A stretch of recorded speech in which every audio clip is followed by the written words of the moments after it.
আসসালামু আলাইকুম। আমার প্রাণপ্রিয় শিক্ষার্থীরা, তোমরা সবাই ভালো আছো?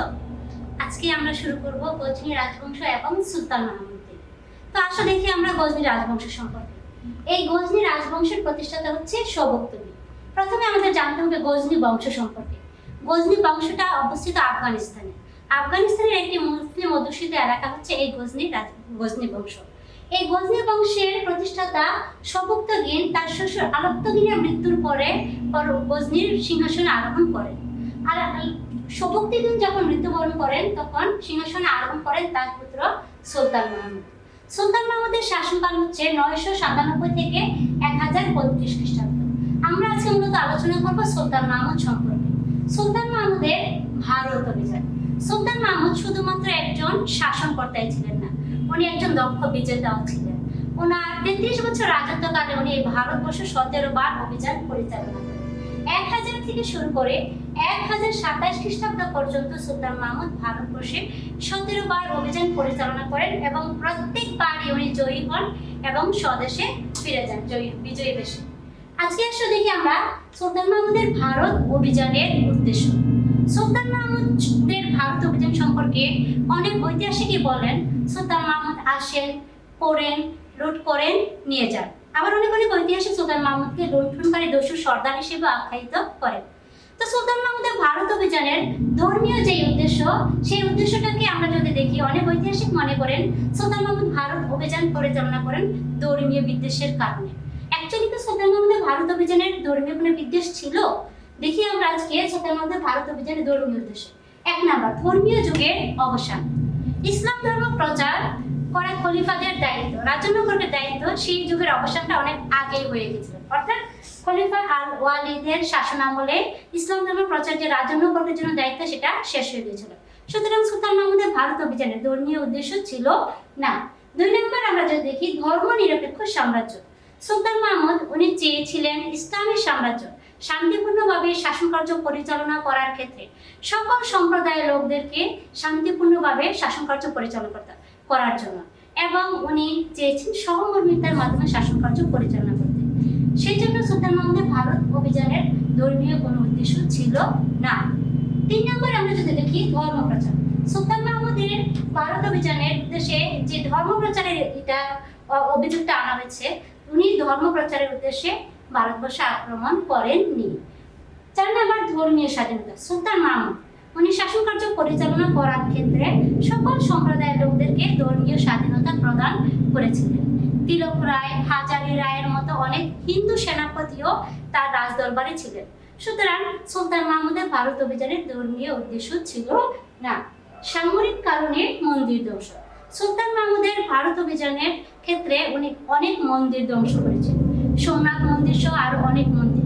তো সেই দিক দিয়ে আমরা যদি বিবেচনা করি, সুলতান মাহমুদের ধর্মীয় বিদ্বেষ ছিল না। সুলতান মাহমুদ ভারত আক্রমণ করেছেন, ঠিক আছে, অতি দ্রুত সময়ের মধ্যে উনি আক্রমণ করতে গিয়ে মন্দিরের ভিতরে যে বিগ্রহ ছিল, সেই বিগ্রহের সম্পদ লুট করতে গিয়ে অনেক মন্দির বা বিগ্রহ ধ্বংস হয়েছে। সুতরাং এই দিক দিয়ে সুলতান মাহমুদের ভারত অভিযানের ধর্মীয় উদ্দেশ্য ছিল না। এখন আমরা যদি সার্বিক দিক বিবেচনা করি, তাহলে সুলতান মাহমুদের ভারত অভিযানের ধর্মীয় উদ্দেশ্য কি ছিল? না, সুলতান মাহমুদের ভারত অভিযানের ধর্মীয় উদ্দেশ্য ছিল না। সুলতান মাহমুদের ভারত অভিযানের পরবর্তী যে উদ্দেশ্য, রাজনীতি। সুলতান মাহমুদ ভারত অভিযান পরিচালনা করেছেন। রাজনৈতিক উদ্দেশ্য যদি আমরা দেখি, উনি একজন দক্ষ সৈনিকের গুণাবলী পরিচয় পেতে চেয়েছিলেন। সুলতান মাহমুদ 33 বছর রাজত্ব পরিচালনা করেছেন এবং 33 বছর রাজত্বকালে উনি নিজেকে একজন দক্ষ সেনাপতির পরিচয় দিতে চেয়েছিলেন। এদিক দিয়ে সুলতান মাহমুদের ভারত অভিযানের রাজনৈতিক উদ্দেশ্য ছিল মধ্য এশিয়ায় রাষ্ট্র প্রতিষ্ঠা। সুলতান মাহমুদ চেয়েছিলেন মধ্য এশিয়ায় একটি সাম্রাজ্য প্রতিষ্ঠা করার, এবং সেই মধ্য এশিয়ায় সাম্রাজ্য প্রতিষ্ঠা করতে হলে তার স্বীয় রাজ্যের নিরাপত্তার জন্য পাঞ্জাবকে সাম্রাজ্যভুক্ত করা প্রয়োজন ছিল। সেই জন্য সুলতান মাহমুদ ভারত অভিযান পরিচালনা করেছিলেন। 3 নম্বর, ভারতীয় রাজন্য বর্গের সন্ধি ভঙ্গ। আমরা যখন সুলতান মাহমুদের ভারত অভিযান সমূহ দেখব, সেই অভিযান সমূহে দেখব অনেক হিন্দু রাজন্য বর্গ তাদের সাথে উনি সন্ধি চুক্তি করেছেন। সন্ধি করা হয়েছে ঠিকই, পরবর্তীতে তারা আবার সন্ধি শর্ত ভঙ্গ করেছে। এই দিক দিয়ে আমরা যদি বিবেচনা করি, সুলতান মাহমুদ ভারতীয় রাজন্য বর্গের সন্ধির শর্ত ভঙ্গ করার কারণে ভারত পুনরায় আক্রমণ করেছেন। হিন্দু রাজন্য বর্গের মনে ভীতি সৃষ্টি। সুলতান মাহমুদ ভারত অভিযানের ক্ষেত্রে হিন্দু রাজা যারা ছিলেন তাদের মনে একটা ভীতি সৃষ্টি করার জন্য ভারত অভিযান পরিচালনা করেছেন।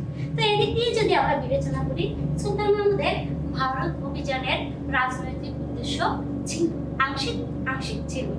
পরবর্তী অভিযান কারণ ভারত অভিযানের অর্থনৈতিক উদ্দেশ্য। আমরা যদি সুলতান মাহমুদের ভারত অভিযান সম্পর্কে জানি, তাহলে দেখতে পাই সুলতান মাহমুদের ভারত অভিযানের মূল উদ্দেশ্য ছিল অর্থনৈতিক।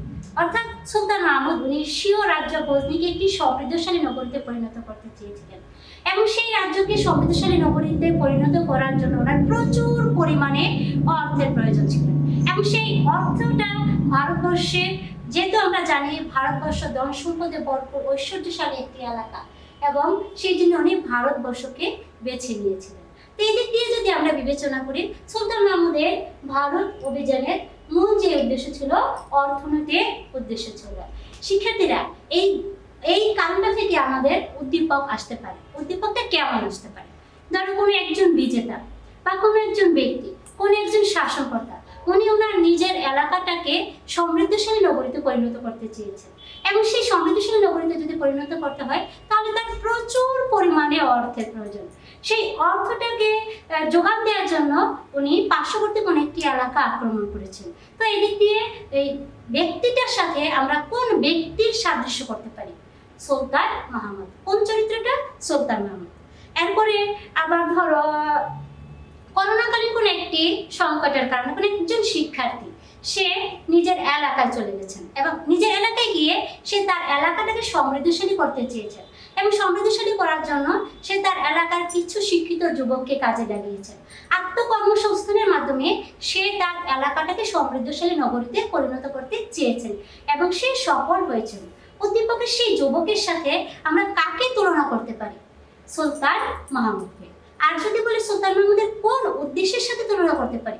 সুলতান মাহমুদের ভারত অভিযানের অর্থনৈতিক উদ্দেশ্যের সাথে। এখানে আমাদের আবার আরো একটা ক্লু আসতে পারে যে উভয়ের উদ্দেশ্য এক, কিন্তু পন্থা ভিন্ন। পন্থা ভিন্ন কিভাবে বলতো?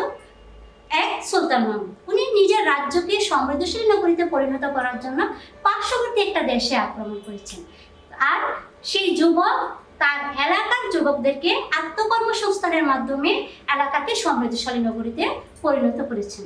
তো শিক্ষার্থীরা, আজকে আমরা সুলতান মাহমুদের ভারত অভিযানের যে তিনটা উদ্দেশ্য দেখলাম, রাজনৈতিক, ধর্মীয় এবং অর্থনৈতিক, এই তিনটা উদ্দেশ্যের মাঝে মূল যে উদ্দেশ্যটা সেটা হচ্ছে অর্থনৈতিক।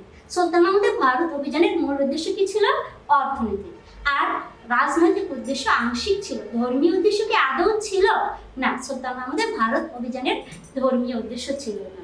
তো দেখো, সুলতান মাহমুদের এই ভারত অভিযানকে নিয়ে আমাদের যে আলোচনা, এখন আমরা দেখো সুলতান মাহমুদের উল্লেখযোগ্য সেই অভিযান সমূহ। সুলতান মাহমুদের ভারত অভিযান 1000 থেকে 1027 খ্রিস্টাব্দ পর্যন্ত উনি 17 বার ভারত আক্রমণ করেছেন, এবং প্রত্যেকবার উনি জয়ী হয়ে স্বদেশে প্রত্যাবর্তন করেছেন। তো আজকে এখানে দেখি আমরা সুলতান মাহমুদের ভারতের অভিযান সমূহ। 1 নম্বর যে অভিযান ছিল সীমান্ত অভিযান, 1001 খ্রিস্টাব্দ। সুলতান মাহমুদ এই ভারত অভিযানের জন্য সীমান্তবর্তী এলাকাগুলো জয় করা প্রয়োজন ছিল, এবং সেই জন্য উনি সীমান্তবর্তী এলাকা অভিযান পরিচালনা করেন। পরবর্তী যে অভিযান পাঞ্জাব অভিযান, 1001 খ্রিস্টাব্দে। ভিরা জয় করেছেন 1004 খ্রিস্টাব্দে। মুলতান 1006 খ্রিস্টাব্দে। সুখপালের বিরুদ্ধে অভিযান 1007 খ্রিস্টাব্দে। আনন্দপালের বিরুদ্ধে অভিযান 1008 খ্রিস্টাব্দ। নগরকোট আক্রমণ 1009 খ্রিস্টাব্দ। সুলতান মাহমুদের নগরকোট আক্রমণ করতে গিয়ে আমরা দেখেছিলাম প্রচুর পরিমাণে সম্পদ উনি নিয়ে গিয়েছিলেন। এইখানে উনি স্বদেশে যখন প্রত্যাবর্তন করেছেন উনি নিজেই অবাক হয়ে গেছেন, এত পরিমাণে অর্থ উনি নগরকোট থেকে নিয়ে গিয়েছিলেন। এরপর দেখো মুলতান জয় 1010। পাঞ্জাব সাম্রাজ্যভুক্ত করলেন 1014 খ্রিস্টাব্দ। আমরা পূর্বেই বলেছিলাম সুলতান মাহমুদের তার স্বীয় সাম্রাজ্যকে নিরাপদ করার জন্য পাঞ্জাবকে সাম্রাজ্যভুক্ত করা প্রয়োজন ছিল, এবং সুলতান মাহমুদ 1014 খ্রিস্টাব্দে পাঞ্জাব সাম্রাজ্যভুক্ত করেন। থানেশ্বর অভিযান 1014। কাশ্মীর অভিযান সুলতান মাহমুদ 1015 থেকে 1021 খ্রিস্টাব্দ পর্যন্ত 2বার অভিযান পরিচালনা করেছেন। এই একটি অভিযানে উনি ব্যর্থ হয়েছেন। এরপরে দেখো মথুরা এবং কনৌজ অভিযান 1018 এবং 1019। চান্দেলা রাজা গঙ্গার বিরুদ্ধে অভিযান 1023। গোয়ালিয়র জয় 1021 এবং 1022। কালিঞ্জরের বিরুদ্ধে অভিযান করেছেন 1023। সোমনাথ মন্দির আক্রমণ 1026। সুলতান মাহমুদের 17টা অভিযানের মধ্যে এই সোমনাথ মন্দির আক্রমণ ছিল তার 16তম অভিযান। সোমনাথ মন্দির ছিল সুলতান মাহমুদের একটি অন্যতম অভিযান। তো আজকে আমরা একটু সোমনাথ মন্দির সম্পর্কে না বললেই নয়। সোমনাথ মন্দিরটা কোথায় অবস্থিত? সোমনাথ মন্দির অবস্থিত হচ্ছে গুজরাটের কাথিয়াওয়াড়ের সমুদ্র উপকূলে। সুলতান মাহমুদ যখন পর্যায়ক্রমে বিভিন্ন অভিযান পরিচালনা করছেন এবং সফল হচ্ছেন, সেই সময় পুরোহিতরা আস্ফালন করে বলেছিলেন সুলতান মাহমুদের কখনোই সোমনাথ মন্দির আক্রমণ করতে পারবেন না। তো সোমনাথ মন্দিরের সম্পর্কে যদি আমরা আরেকটু জানি, সেই সময় ভারতের যে মন্দিরগুলো ছিল তার মাঝে একটি অন্যতম মন্দির ছিল সোমনাথ মন্দির। এই সোমনাথ মন্দিরের চারপাশে যে 10 একর জমি ছিল, সেই 10 একর জমির লভ্যাংশ কিন্তু আসতো সোমনাথ মন্দিরে। এবং ভারতের যে এগুলো প্রচুর পরিমাণে ধন রত্ন ছিল সোমনাথ মন্দিরে।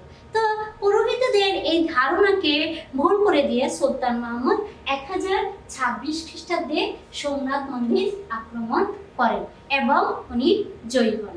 সোমনাথ মন্দির আক্রমণ করে সুলতান মাহমুদ এখানে অনেক বিগ্রহ ধ্বংস করেন, প্রায় 2 কোটিরও বেশি স্বর্ণ মুদ্রা নিয়ে যান, প্রচুর পরিমাণে 200 মণেরও বেশি স্বর্ণ এবং মণিমুক্তা সুলতান মাহমুদ স্বদেশে নিয়ে গিয়েছিলেন। তো শিক্ষার্থীরা, আমরা যদি সোমনাথ মন্দির সম্পর্কে বলি, সোমনাথ মন্দিরটা আমাদের উদ্দীপকে আসতে পারে। সোমনাথ মন্দির থেকে যদি উদ্দীপক আসে, কেমন আসবে? কোনো একজন ব্যক্তি বিশাল সাম্রাজ্য জয় করেছেন এবং সেই সাম্রাজ্য জয় করতে গিয়ে বিভিন্ন জায়গা আক্রমণ করেছেন। বিভিন্ন জায়গার মধ্যে তার একটা বিখ্যাত জায়গা, যেটা আক্রমণ করাটা সাধ্যের বাইরে ছিল, সেই জায়গাটার সাথে সুলতান মাহমুদের কোন অভিযানের সাদৃশ্য আছে? সোমনাথ মন্দির অভিযানের সাদৃশ্য আছে। সুলতান মাহমুদের সর্বশেষ অভিযান যেটা ছিল জাটদের বিরুদ্ধে অভিযান 1027 খ্রিস্টাব্দে। তো আজকে আমরা সুলতান মাহমুদের 17টা অভিযান দেখলাম এবং প্রত্যেকটা অভিযানেই কিন্তু সুলতান মাহমুদ সফল হয়েছে এবং স্বদেশে প্রত্যাবর্তন করেছে। তো সুলতান মাহমুদের অভিযান তো আমরা দেখলাম। সুলতান মাহমুদের ভারত অভিযানের ফলাফলটা কি ছিল? এক, অর্থনৈতিক ফলাফল।